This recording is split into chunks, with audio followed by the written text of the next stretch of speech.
Praise the Lord. கிறிஸ்துவில் பிரியமானவர்களே, இன்றைக்கும் நாம் தியானிக்க எடுத்துக்கொண்டிருக்கும் வசனம் ஏசாயா தீர்க்க தரிசன புத்தகத்திலிருந்து அதிகாரம் 30 வசனம் 18. ஆனாலும் உங்களுக்கு இறங்கும்படி கர்த்தர் காத்திருப்பார், உங்கள் மேல் மனதுருகும்படி எழுந்திருப்பார். கர்த்தர் நீதி செய்கிற தேவன், அவருக்கு காத்திருக்கிற அனைவரும் பாக்கியவான்கள். இந்த வசனம் சொல்லுது, கர்த்தருக்கு காத்திருக்கிற அனைவரும் பாக்கியவான்கள். இந்த வசனம் மாத்திரம் அல்ல பிரியமானவர்களே, வேதத்தில் ஏராளமான வசனங்கள் கர்த்தருக்காக காத்திருக்க வேண்டும், நம் ஆண்டவருக்காக காத்திருக்க வேண்டும் என்று வலியுறுத்துகிறது. நெடுங்காலமாய் காத்திருக்குதலை இருதயத்தை இழைக்க பண்ணும், விரும்பியது வரும்போது ஜீவ விருட்சம் போல் இருக்கும் என்று நீதிமொழிகள் 13:12 சொல்கிறது. காத்திருக்கிறவர்களுக்கு கர்த்தர் நல்லவர் என்ற புலம்பல் 3:25 சொல்லுகிறது. காத்திருக்கிற ஒருவரும் வெட்கப்பட்டு போக மாட்டார்கள் என்று சங்கீதம் 25:3 சொல்லுகிறது. இன்னும் எத்தனையோ வசனங்கள் காத்திருப்பை குறித்து பேசுகிறது. இந்த வசனமும் அதை தான் சொல்லுது. வசனத்தினுடைய பிற்பகுதி, அவருக்கு காத்திருக்கிற அனைவரும் பாக்கியவான்கள். ஆனால் நீங்கள் நல்லா கவனிச்சிங்கனாக்கா, இந்த வசனத்தினுடைய முற்பகுதியில் ஒரு காரியம் சொல்லப்படுது. ஆனாலும் உங்களுக்கு இறங்கும்படி கர்த்தர் காத்திருப்பார். உண்மையிலேயே யாரு காத்திருக்கிறது? நாமளா இல்லை ஆண்டவரா? இந்த வசனம் சொல்லுது, கர்த்தர் நமக்காக காத்திருக்கிறார், நாம கிடையாது. உண்மையிலே ஆண்டவர் தான் கிறிஸ்து இயேசுவுக்குள்ளாக நம்மை ஆசீர்வதிக்கும்படியாய், நம்முடைய கண்ணீரை துடைக்கும்படியாய், நம்மை மீட்கும்படியாய், நம்மை ரட்சிக்கும்படியாய், நம்மை மகிழ்விக்கும்படியாய், அவர் நமக்காக ஆயத்தம் செய்து வைத்திருக்கக்கூடிய சகலத்தையும் நாம் பெற்றுக்கொள்ளும்படியாய் தேவன் தான் உண்மையிலேயே காத்திருக்கிறார். நாம் காத்திருந்து சோர்ந்து போயிடுறோம். ஆனால் சோர்ந்து போகாமல், என்றைக்கு என்னுடைய மகன், என்னுடைய மகள், நான் அவனுக்காக வைத்திருக்கக்கூடிய காரியத்தை பெற்றுக்கொள்வார்கள் என்று சொல்லி தேவன் தான் உண்மையிலேயே நமக்காக காத்திருக்கிறார். நாம் ஜெபிக்கின்ற காரியங்களை, நாம் விரும்புகின்ற காரியங்களை, நம்முடைய தேவைகளை நாம் பெற்றுக்கொள்வதற்கு மிகுந்த ஆசையோடு கூட இருக்கிறோம். ஆனால் உண்மையிலேயே நாம் எந்த அளவிற்கு ஆசைப்படுகிறோமோ அதை காட்டிலும் அதிகமாக நாம் ஜெபிக்கின்ற காரியங்களை, நாம் விரும்புகின்ற காரியங்களை நாம் பெற்றுக்கொள்ள வேண்டும் என்று தேவன் விரும்புகிறார். நம்மை காட்டிலும் அதை பெற்றுக்கொள்வதில் அதிக கவனம், அதிக ஆசை தேவனுக்கு தான் இருக்கிறது. ஆகவே அவர் நம்மை ஆசீர்வதிப்பதற்காக காத்திருக்கிறார். அந்த வசனம் அப்படிதான் சொல்லுது. ஏசாயா 30:18, அவர் உங்களுக்காக இறங்கும்படி கர்த்தர் தான் காத்திருக்கிறார். அப்போ நீங்கள் சொல்லலாம், ஆண்டவருக்கு எவ்வளோ ஆசை இருந்தாக்கா அதை கொடுக்க வேண்டியது தானே, எதுக்காக அவர் காத்திருக்கணும்னு சொல்லி. நல்ல ஒரு கேள்வி தான். எப்பவும் எல்லா காரியத்தையும் தேவன் இப்படி பிடிச்சு வச்சுக்கிறது கிடையாது. நாம் ஜெபம் செய்யும் போது ஒரு சில நேரங்களில் காலதாமதமாகிறது. அதற்குண்டான காரணங்களை குறித்து நாம் இதுக்கு முன்னாடி செய்திகளில் நாம் பேசியிருக்கிறோம். ஆனால் ஒரு சில நேரங்களில் ஒரு சில காரியங்களை தேவன் பிடித்து வைத்து கொள்கிறார். காலதாமதம் ஏற்படுகிறது. அதற்குண்டான ஒரு முக்கிய காரணத்தை பிரசங்கி 3:11 சொல்லுகிறது. அவர் சகலத்தையும் அதின் காலத்திலே நேர்த்தியாக செய்திருக்கிறார். ஒரு ஆங்கில மொழிபெயர்ப்பு இப்படி சொல்லுது, He has set the right time for everything. அவர் எல்லாவற்றுக்கும் ஒரு சரியான நேரத்தை நியமித்திருக்கிறார். நியமித்து அதின் காலத்தில் அவற்றை நேர்த்தியாக செய்து முடித்திருக்கிறார். எல்லாவற்றுக்கும் ஒரு சரியான ஒரு நேரத்தை குறித்திருக்கிறார். அந்த நேரத்தில் அதை செய்து முடிக்கிறார். ஆகவே தான் தேவன் நமக்கு கொடுக்கும்படியா அவருக்கு ஆசை இருக்குது, நாம் பெற்றுக்கொள்ளும்படியா அவர் காத்திருக்கிறாரு. ஆனால் எதற்காக காத்திருக்கிறார்? அதை கொடுக்கலாமே, ஏன் கொடுக்காம அவர் காத்திருக்க வேண்டும் என்கிற கேள்விக்கு இதுதான் பதில். ஏற்ற காலத்திற்காக தேவன் காத்திருக்கிறார். காரணம், ஒரு நேரம் நியமிக்கப்பட்டிருக்கிறது. கொஞ்சம் வருஷத்துக்கு முன்னாடி ஒரு சகோதரி தன்னுடைய மகளுடைய திருமணத்திற்காக என்னிடத்துல ஃபோன் பண்ணி ஜெபம் பண்ணி கொண்டார்கள். அந்த சகோதரி நான் பார்த்தது கிடையாது, என்ன அவங்க பார்த்தது கிடையாது. யாரோ ஒருத்தர் என் ஃபோன் நம்பர் கொடுத்து, பிரதர்கிட்ட ஜெபம் பண்ணிங்க, பிரதர் ஜெபம் பண்ணுவார்னு சொல்லி. திருமணத்திற்கு ஒரு 3 மாதம் முன்னாடி அவங்க ஃபோன் பண்ணி ஜெபம் பண்ணாங்க. நானும் ஜெபம் பண்ணேன். நீங்கள் சொன்னால் நம்ப மாட்டீங்க, நான் எதையும் மிகைமைப்படுத்தவில்லை. ஒவ்வொரு நாளும் 3 மாசமா ஒவ்வொரு நாளும் ஃபோன் பண்ணாங்க. பண்ணது மாத்திரம் கிடையாது, ஒரு கவுண்ட் ஒன்று கொடுத்துட்டே இருந்தாங்க. பெரிய மாணவர்கள், உண்மையாகவே சொல்கிறேன், ஒவ்வொரு நாளும் ஃபோன் பண்ணிட்டு, பிரதர் இன்னும் 58 நாள் இருக்கு பிரதர், இன்னும் 47 நாள் இருக்கு பிரதர் அப்படி சொல்லி 10 நாள் 9 8ன்னு சொல்லி கல்யாணத்துக்கு ஒரு 2 நாளுக்கு முன்னாடி கடைசியாக ஃபோன் பண்ணாங்க. பிரதர் இதுவரையிலும் தேவைகள் சந்திக்கப்படல பிரதர், நாமளும் 3 மாசமாக ஜாம் பண்ணிட்டுருக்குறோம், பொண்ணுக்கு எந்த நகை வாங்கலை, கல்யாணத்துக்கு நான் நிறைய கொடுக்க வேண்டியது இருக்கு பிரதர், எனக்கு கையில் ஒரு பணமும் வந்து சேரல பிரதர் அப்படி சொல்லி 2 நாளுக்கு முன்னாடி கடைசியாக ஃபோன் பண்ணி ஜாம் பண்ணாங்க. நான் சொன்னேன், ஆண்டவர் நிச்சயமாக தேவைகளை சந்திப்பார், கவலைப்படாத இருங்கன்னு சொல்லி. அவங்க என்ன பண்ணாங்க, சரிங்க பிரதர் நான் வாட்ஸ்அப்பில் இன்விடேஷன் அனுப்புகிறேன், கல்யாணத்துக்கு வந்துருங்க சொல்லி அதுக்கப்புறம் ஃபோன் பண்ணல. கல்யாணத்தில் அவங்க பிஸியாக இருந்திருப்பாங்க ஒரு 2 நாள். ஸ்ட்ரெயிட்டாக நான் கல்யாணத்துக்கு போனேன்.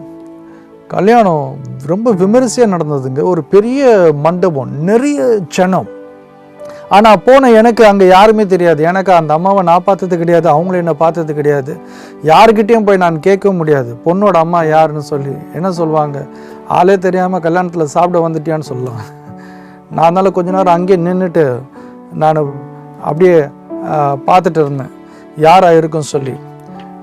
நீங்கள் சொன்னால் நம்ப மாட்டீங்க, மறுபடியும் ஒரு அன்யூஷுவலாக வழக்கத்திற்கு மாறாக ஒரு சகோதரி பயங்கர சந்தோஷமாக அந்த மண்டபத்தில் அவ்வளோ ஜனத்தின் மத்தியில் சுற்றிட்டு இருந்தாங்க. விறுவிறுப்பாக ஓடுறது வர்றது, அவங்க அப்படியே கலகலப்பாக சிரிக்கும் போது எல்லாருடைய கவனத்தை ஈர்க்கக்கூடிய அளவுக்கு ஒரு சத்தம், பேச்சு, அங்கே இங்கே ஓடுறது அப்படின்னு சொல்லிட்டு எனக்குள்ள ஒரு கொஞ்சம் சின்ன தயக்கம் இருந்தாலும் விசுவாசம் இருந்தது. ரொம்ப மனமடிவாக 2 நாளுக்கு முன்னாடி பேசினேன், இந்த சகோதரி தானே ஆண்டவர் இப்படி மாற்றிருக்கிறாரு சொல்லி. எல்லா இடத்துலையும் போய் பேசுகிறாங்க, ஒருவேளை இவங்க பொண்ணோட அம்மாவா இவங்கள தான் இருக்கணும் சொல்லி. நான் அப்புறம் கேட்டதில் உண்மையாகவே அவங்க தான்.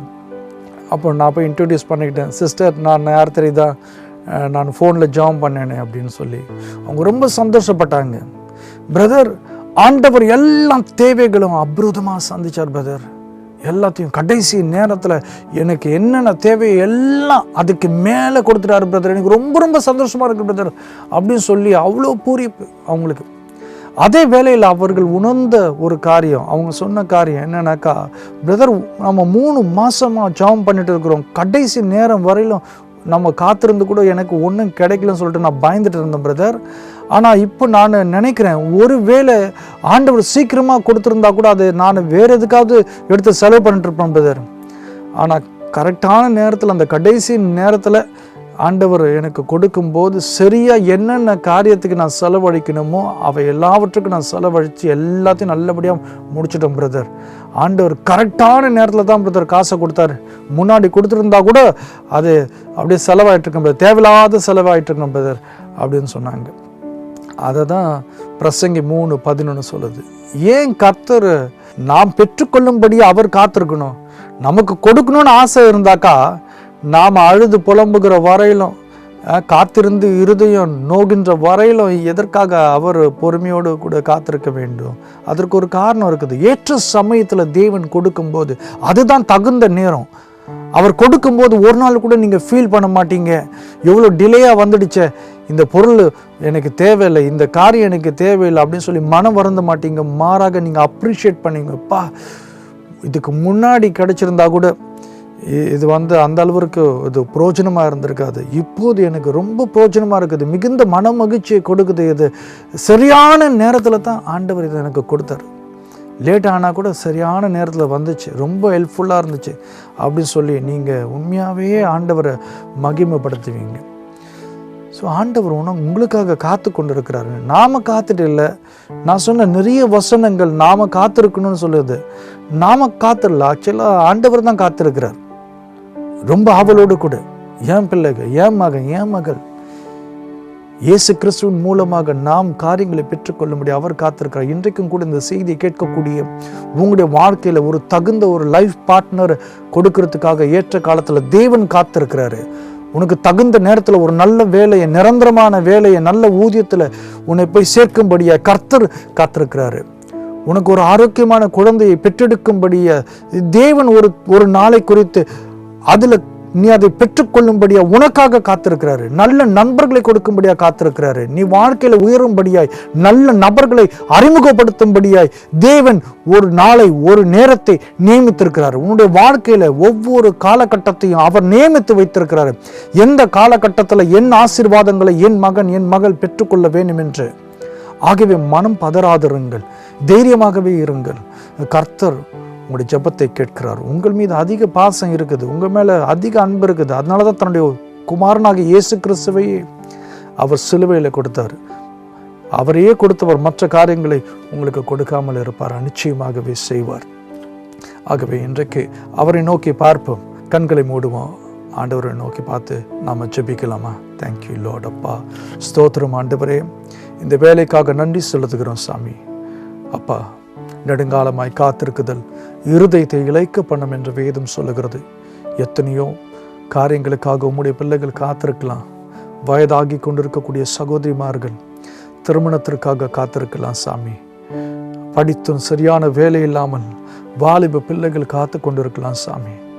ஆண்டவரே, சுகம் அடையவில்லையே, நெடுநாள் அநேக வருஷங்களாக இந்த பலவீனத்தோடு கூட மருந்தும் மாத்திரையுமாக மருத்துவமனை கையுமாக நான் அலைந்து கொண்டிருக்கிறேனே, எனக்கு என்ன நேரிடமோ, நான் எப்போது சுகம் அடைவேன் என்று சொல்லி சுகத்திற்காக காத்திருக்கலாம். ஆண்டவரே, எத்தனையோ காத்திருக்குதல் மனம் வெதும்பி அழுது கொண்டிருக்கக்கூடிய பிள்ளைகளுக்கு இன்றைக்கு உம்முடைய வார்த்தைகள் ஆண்டவரப்பா போய் சேர்ந்ததற்காக நன்றி.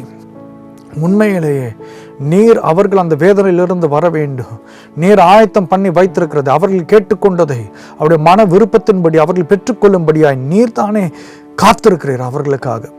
ஆண்டவரப்பா, நீர் குறித்து வைத்திருக்கின்ற நாட்களில் நீர் அவர்களுக்காக வைத்திருக்கக்கூடிய எல்லா நன்மைகளும், சுகமும், பலமும், ஆரோக்கியமும் ஆண்டவரப்பா அவர்களை போய் சேரும்படியாய் இயேசுவின் நாமத்தில் ஜெபிக்கிறேன். Thank you father.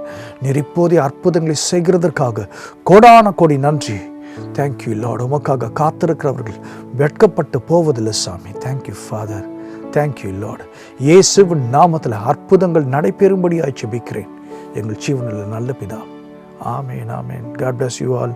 கிறிஸ்துவில் பிரியமானவர்கள், ஒருவேளை நீங்கள் சென்னையில் இருந்தீங்கன்னாக்கா எங்களுடைய மாதாந்திர கூட்டங்கள் பச்சையப்பன் கல்லூரி எதிரில் இருக்கக்கூடிய சென்ட் ஜார்ஜ் ஸ்கூலில் ஒவ்வொரு மாதமும் 3வது 4வது ஞாயிற்றுக்கிழமைகளில் மதியம் 1 மணி முதல் நடக்கிறது. உங்களுக்கு நேரம் இருந்தால் வந்து கலந்து கொள்ளுங்கள். கர்த்தர் உங்களை ஆசீர்வதிப்பார். God bless you. ஆமேன். எனக்கு யாருண்டு உம்மை தவிர விருப்பம் இது உண்டு. உம்மை அல்லாமல் எனக்கு யாருண்டு உம்மை தவிர விருப்பம் இது உண்டு.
கிறிஸ்து ஆறுதலின் தேவன் ஊழியங்கள் கடந்த 20 ஆண்டுகளுக்கு மேலாக இயேசுவினுடைய நற்செய்தியை அநேகருக்கு அறிவிக்கும் பணியில் இருந்து வருகிறது.